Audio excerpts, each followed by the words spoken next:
Hey guys, it's Vanity. It's about Card for Vanguard as in the Vanity weekly reviews because this one shot see we got, because honestly we have the end of what was a Dragon Soul Resonance outside of like the the one card that always appears right after the set gets fully released. But anyways, let's go ahead and show this off because we have some cool cards and a lot of supports for different decks. First up we have Desire Devil Onineru, grade 1 boost by Kashio aka base literally right after me and my friend make a grid on deck. Auto when placed on rear guard circle from the hand. If your Vanguard's agreed on or has Desire Devil in the card name, check the top 5 for either up to one grade 3 card that regales piece from among them. Reveal put your hand shuffle your deck. If you reveal a card, choose card from hand, put it to soul. So it's a way to search your mask or OG Greedon or any of the Greedon support cards or Greedon mask, etc. I love how this card doesn't require you to be specifically on Greedon. You can do it while you're on either of the two Desire Devils as well. And if they ever make a Desire Devil main grade 3 for whatever reason, there you go, with proc it. And then auto and put into soul from rear guard circle by the ability of a grade 3 grade Vanguard with Greedon in the card name. Just one card from your drop zone, put it to soul. Again, not bad, because sometimes when you play Greedon, you end up having to soul blast OG Greedon, which is the thing that allows you to die at 7 damage, whether you're on regular Greedon or mask. So being able to put that card back into your soul so that way you have better soul blast targets honestly makes this a pretty good grade 1. I argue it's a solid like 3 of an agreed on deck because you don't want to see it too often, but it adds a lot of consistency to the deck, especially because of the fact that you can switch out Persona Reds. Moving on, we have Desire Devil Zurakardi, grade 1 boost by Kashio aka base. I love how this is just a bird. It reminds me of the bird from what's it called? Migration. That's the new bird movie. Anyways, Act Soul. If you have a grade 3 grade Vanguard grid on the card name CB1, bind this card, check the top card, either call it to rear guard circle or shove it to soul. So remember that one cat that Greedon got in set 4 whose name I completely lose me, but the AI in Dear Days loves to spam? Well, there you go. You have a different version of it, although it acts from soul, but I mean, it still gets you a card on board anyways to kind of replace itself. So it's not a bad card, and for some reason saying the bird thing made me remember that I don't remember what studio is the one that's responsible for them, but every year they release a new bird movie like on the dot, and I don't know why. I'm not saying I hate it, because a lot of those bird movies I end up loving, some things being Wild Robot. I count Wild Robot as a bird movie for the record, but whatever. Anyways, on to the next card. Cardinaloid XM. So randomly Orphis got support this set, but for some reason Zorga didn't. Speaking of which, can we get Masanori before his season ends? Because it feels weird that in Masanori's possible last season we don't see him in play, especially because Zoxa is here. And I know why the two Destin 1 people get to have a match in episode 6, but for the record, you're telling me that we have Zoxa and Masanori in the same place. There's no hidden plot going on. You don't want to have these two good old rivals just fight it out for the sake of fighting it out. Just saying, it makes sense canonically for them to randomly have a match, especially if we're going to put the Destin ones into a fight, but I digress from my point. Anyways, auto drop zone when your unit is retired from rear guard circle during the battle phase. If you have a grade 3, get a Vanguard or first in the card name. Energy boss 2, bind to choose one of your retired cards, put it to hand. So not bad. Puts back anything that dies from basically Orphis Superior calling stuff. So it could be worse. It could be a lot better. You're not going to run this Orphis, but if you're running budget options, it's a 1/2 tech. Moving on, we have Master of White Shadow Animal Flipper, grade 3 10%, 13k base. Auto and place on rear guard circle or put on guard circle. Kill shot army token is 10,000 power, 10,000 shield. So 23k base, 10k shield, not bad. Again, you're not going to run this in most Orphis decks, but if you're playing budget or you're playing very specific control Orphis, then 2 of. Moving on, we have Orbital Viper, grade 2 5k shield, 10k base, the rare card that is technically made for Orphis, that isn't actually a cardinal card. Auto rear guard when it attacks a grade 3 guard unit. If you have 3 more tokens on the rear guard, energy boss 2 to unbound when your opponent card cards and the guard circles are 2 more at the same time. So it does work for Orphis because that's the only deck in Brandgate right now that makes tokens, but God forbid Bushy ever made other tokens for Brandgate, well suddenly they got a really generic guard restrictor. So not a bad grade 2 at all, so 2/3 of. Moving on, we have Stepping Up Together Lactin, grade 1 boost 5k shield, aka base, a new friend card, which will eventually make me play Mimish again. Continues rear guard circle, friend. If you have another unit in the same combat with both that and this unit become friends. And auto rear guard, when the attack this unit boosted rear guard hits anything. If you have 3 more of the friends, you may return the boosted rear guard to your hand. Okay, do not get me wrong, it's not bad. It allows for on hit pressure and it's free bouncing, but friends already have a card that kind of does something similar and guarantees you the bounce, not to mention the fact that they just generically have ways to bounce stuff. For example, Yuika, because anything in the same column as a unit with friends gains friends, unlike Harmony where the unit has to be specifically placed. But I mean, it is what it is. If you're running on budget and you don't have the ability to buy Yuka or the other friend card that self-bounces, then I mean Lactin's a solid 2/3 of. Then we have Actable Crescent Shall Nourish, grade 1 boost by Kashio aka base. Okay, honestly, her art is lovely. Friend continues rear guard. If you have another in the same combat, both this and that you become friends. And if you have 5 more other friends, all your units in the same combat get 5,000 power during both players' turns. So it's a 13k base, and the thing in front of it is either 15k base, 13k base, whatever the hell it is, because it's getting a 5k power. Moving on, auto placed on rear guard circle, and then during the battle phase, if your Vanguard has the friend ability, regardless if it's for Tia or either the other two Mimish lines, CB1, check the top 5 for up to 1 unit card of the greater less synchro to your Vanguard, reveal it, put it to hand if it's a friend ability or it has a different name from this unit, or call it to rear guard if not, and shuffle your deck. So either way, this thing gets you a free friend card, and if it doesn't, it gets you a free rear guard. I don't know why the friend part is the one that adds it to hand, because that just immediately implies that this calls a PG, but okay, it's not bad. Though to be fair, it being a PG searcher for ZB1 would be very broken generically, but either way, solid grade 1. Wish that was the case, because then it would give you reasons to run the Mimish line in decks that aren't Fortia, but I digress from my point. 3 of, I don't know, I was supposed to say one of on the ride deck, because on the ride deck card, but 3 of. Moving on, we have Magnetic Force Monster Magnetus, aka Bushy's way of trying to fix the fact that they banned Endoglemma cards. I'm not so sure if it's going to make Endoglemma Rogue broken again, but it's at least an attempt. Great turn, 5k shield, 10k base. On the place on Rear Circle, other than by unit card's ability. If you're playing a set order this turn, Soul Box going to the top 5 to 1 card of great less than equal to your Vanguard, call to Rear Guard, reveal it, call to Rear Guard Surface unit card, or put your hand for set or shuffle your deck. So every Brand Gate deck I think already has one of these, or every nation has one of these, like, because they all got it when they got the normal order cards.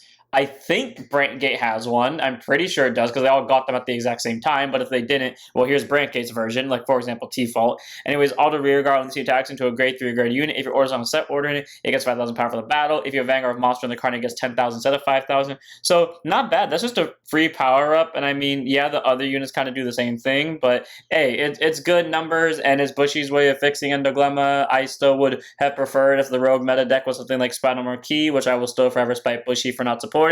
Or Handvault, I'll take any of them making rogue decks, or Claudine before the Zorga ban, so take that as you will. Moving on, we have Valadol Heyday. So this is the random Exceed card that I kind of wish we got to show off in the anime, but no, El Equilibria and Elisifiel are getting revealed instead, which I don't really know how to feel about. I don't care about Equilibria. Like, I love seeing the guy get support in the anime, especially because, like, his intro fight was so cool, especially with, like, the animation where he originally rode the grade 3. But I do not care for Yuna as a character, and I feel like this could have been any other match, because it feels so random outside of the fact that every other Destined Showdown character, if we count Hikari's mostly off-camera match against Akina in episode 1, all of them have had at least one match outside of their debut season except for these two. Do I accept that as a good enough reason? No. I mean, Jinki's would also count as his match against Michiru, but still. Which also could have been a match that we had in place this episode. If you can't tell, I hate the fact that this is an episode. Anyways, great chance of 5k show 10k base. Honestly, the art of this card looks really cool. I love how it's kind of like a smaller impulse deal. Continuously, if your order zone has a system code XC in it, gets all the following.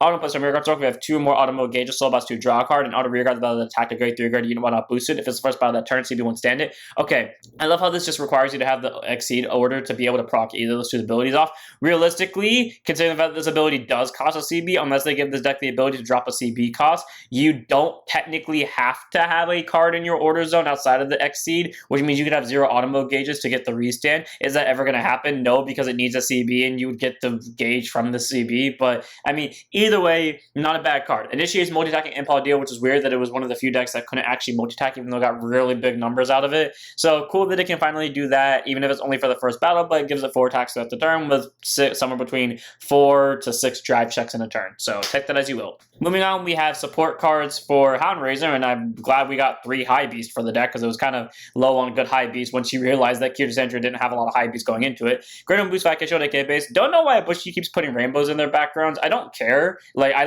think they're cool. I'm just finding it curious that I keep noticing rainbows. Anyways, Vilagon, auto and plus on rear guard circle. If your Vanguard's a Houndraiser, check the top 5, so to 1 unit card with Houndraiser, card from among them, reveal it, put it to hand, and either shuffle your deck. If you reveal a card, choose a card from your hand, put it to soul. So basically get you soul, so that way you can superior call via Aoi skill, who can also superior call this, and then still get the top 5 serves because it can be placed from anywhere. And then continues rear guard to guard circle. If you have a Vanguard Houndraiser in the card name, it gets 5,000 shield, and if your opponent's Vanguard's a grade 3 guard, it also gets 5,000 power. Optimal point turns. I hate that the defensive ability takes precedence over the aggro ability, but to be fair, this deck is basically grade 1 rush on steroids, so I feel like it makes sense that that ability is locked behind the opponent being a grade 3 or greater, especially considering the fact that this ability is not a hard once per turn, and more importantly, unlike every other search skill we've seen recently, ahem you, I know that's only because it calls to rear guard, but this thing can grab anything of any grade, so on the grade 1 you can pull a grade 3, and God forbid they give us a Houndraiser PG, pull its Houndraiser PG unless they errata it. So for Vilagon,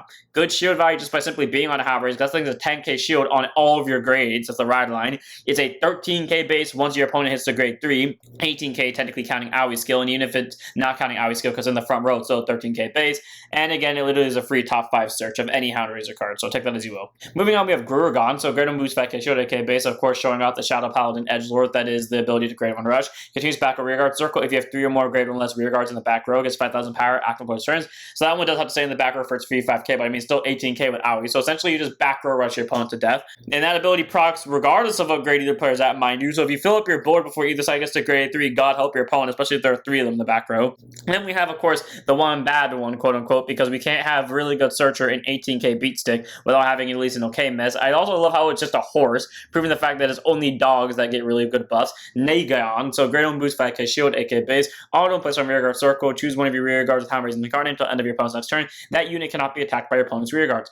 Okay, it's not bad. It protects one of your rear guards, to be more specific, the one that allows these things to intercept from back row, but I just don't think it's that worth it in my opinion. It's okay. It could be better. I think you better just focus on the aggro because it doesn't protect it from retiring, which would be preferred, but there's also a card that already does that, but I take my point with it. Moving on, we have our random Leo card, which got revealed literally a whole week after Leo got revealed. Benevolence Dragon, great chance to 5k shield, 10k base. This thing looks so beautiful, and the fact that it's a double rare with this skill pisses me off because I don't think realistically you should run this in Leo, and if I'm wrong, please prove it to me that it deserves at least a 2 of, if not a 3 of, because man, if it looks so cool and I'm never going to use it. Auto and discard from your hand or retire from guard circle. If your Vanguard is a grade 3 grade Leo, you may yeet it to soul. It's good for Leo soul charging.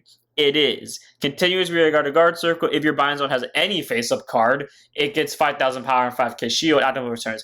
It's a 15k base. It's a 10k shield. It's a very solid grade 2. Do not get me wrong. But Leo has so much better attackers. And at least with my Leo build, I do not run into soul problems. And on the rare occasion that I do, I really know how to play around it because you don't have to soul spam 24/7.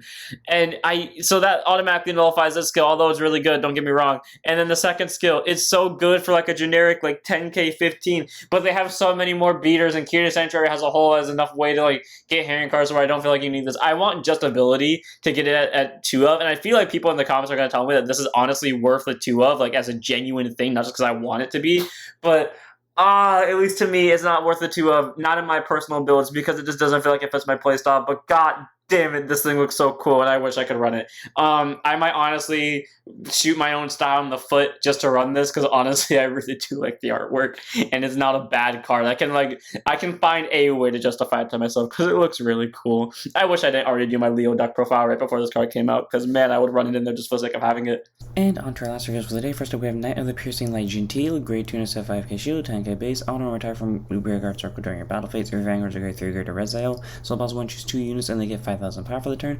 Okay, not bad. You know, Ezel focuses on overcalling its units. I wish I had a more active ability as well, like one that activates while it's on the rear guard circle, not just one by retired one, making it so that you're probably not going to run this. But if you're on a budget and you got to put in a Ezel, it's a solid 1 or 2 of.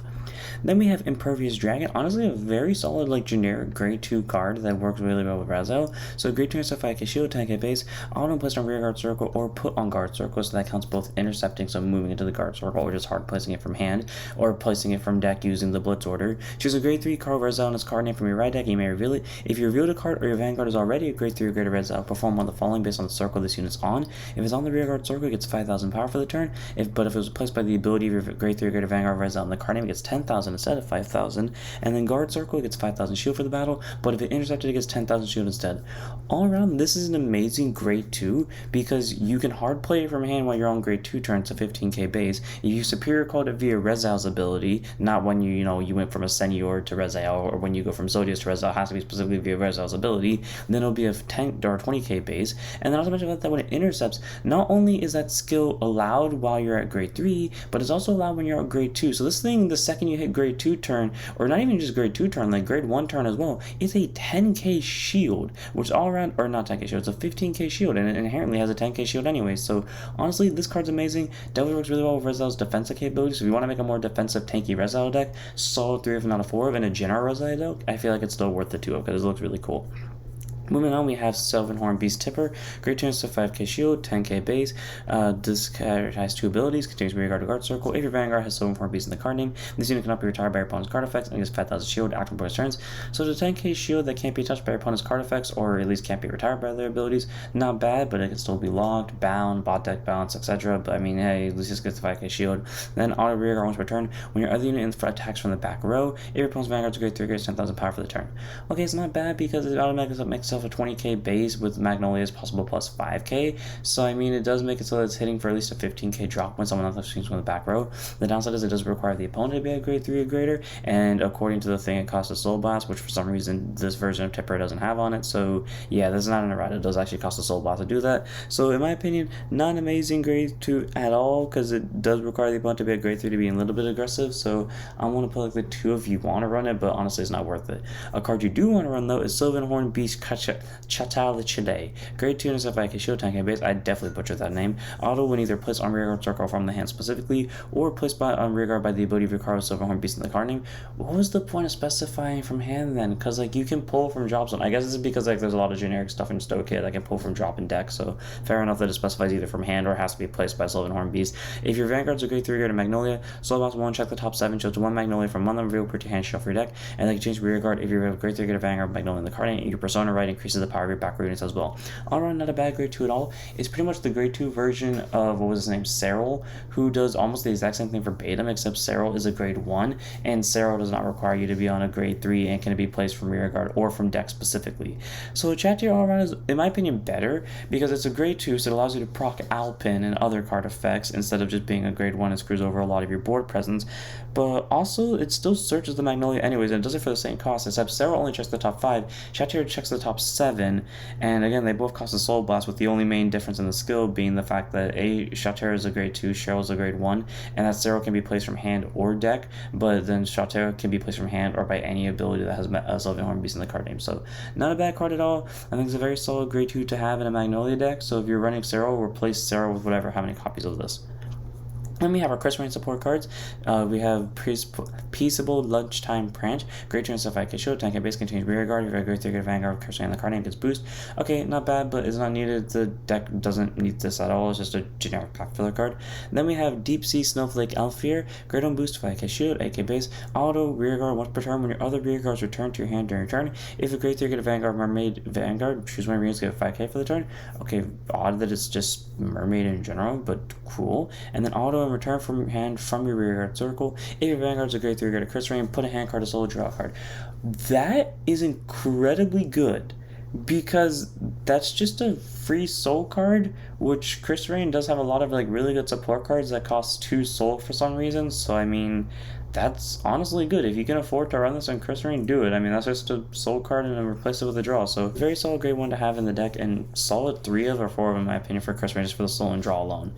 And then we have our last bit of news, which is for the upcoming Lyrical Monstero set releasing in, I don't know why I say November. So November 7th. This is DZ LBTO2, Lyrical Monstero, A Scatterbrain Christmas. Makes sense because just reading that made me scatterbrain, not to mention the fact that it's Christmas a month early. Then we have dress up forms for Fennel, Charmant, and Sienna, which is funny because literally right before I went to sleep last night, I was like, I wonder if we're going to get dress up forms of these 3 in the new Lyrical Monstero set, not even knowing that they're going to do Lyrical Monstero stuff in this reveal set. And finally, we have 2 new ride lines coming in for that set as well: Rise Blaze Foria, so Raise Blaze, and Sweet Linker Frati. Honestly, I like their artwork. They're pretty cute. I always love like the Christmas theme, and I don't know why I love her outfit more. So without further ado, I'm going to spend here. Hope you guys enjoy. Don't forget to like, comment, subscribe, switch, and that brings us an end to the Dragoness Resonance reveals, outside of one random card that always gets revealed halfway through Bushy's reveals live stream. So I'll see you all in the next one. Don't forget to send up your Vanguards.